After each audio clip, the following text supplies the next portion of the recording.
Thomas Soto. Le vrai faux de l'info de la matinale avec Jean-Philippe Ballas. Bonjour Jean-Philippe. Bonjour Thomas. Ce matin, un sacré mystère, le mystère des primaires socialistes. Oui, une chronique à double détente aujourd'hui. Première cartouche, Luc Carvona, sénateur maire PS, invité hier sur le site du Figaro, est très clair quand on lui demande si François Hollande doit se soumettre à ses primaires.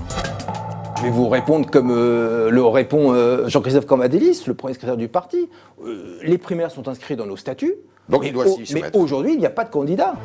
Bon bah voilà Jean-Philippe, c'est le vrai faux de l'info le plus court de l'histoire de la matinale. Les primaires sont dans les statuts, merci, au revoir, non? Oui, c'est vrai. Alors vous allez me dire, tiens, il s'est pas foulé ce matin. Sauf que Jean-Christophe Cambadélis, écoutez-le justement, le premier secrétaire du PS, sur un autre plateau il y a quelques semaines, il dit pas tout à fait la même chose. Les primaires ne sont pas obligatoires et les primaires, c'est une possibilité. Cela doit permettre de départager des candidats. Bon, donc on résume, les primaires au PS sont dans les statuts, mais elles ne sont pas obligatoires. C'est vrai ou c'est faux? C'est vrai, Thomas, pas obligatoire. Alors j'avoue que je suis un petit peu tombé de l'armoire, surtout en allant consulter les statuts du PS. Chapitre 3, page 32, c'est pourtant écrit noir sur blanc. Le candidat à l'élection présidentielle est désigné au travers de primaires citoyennes.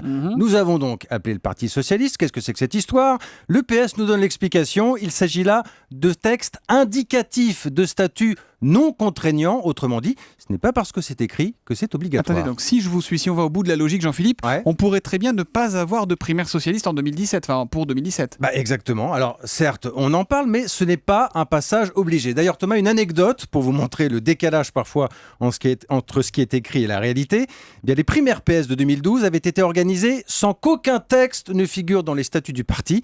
Le chapitre sur les primaires a été ajouté après la victoire de François Hollande. Et ben voilà, donc maintenant c'est inscrit, mais on n'est pas sûr qu'elles aient lieu, alors qu'avant c'était pas inscrit, elles ont eu lieu. C'est beaucoup plus clair comme ça, C'est très non ? simple, le vrai faux de l'info de la matinale avec Jean-Philippe Ballas tous les matins après le journal de 7h30 sur Europe 1. À demain Jean-Philippe.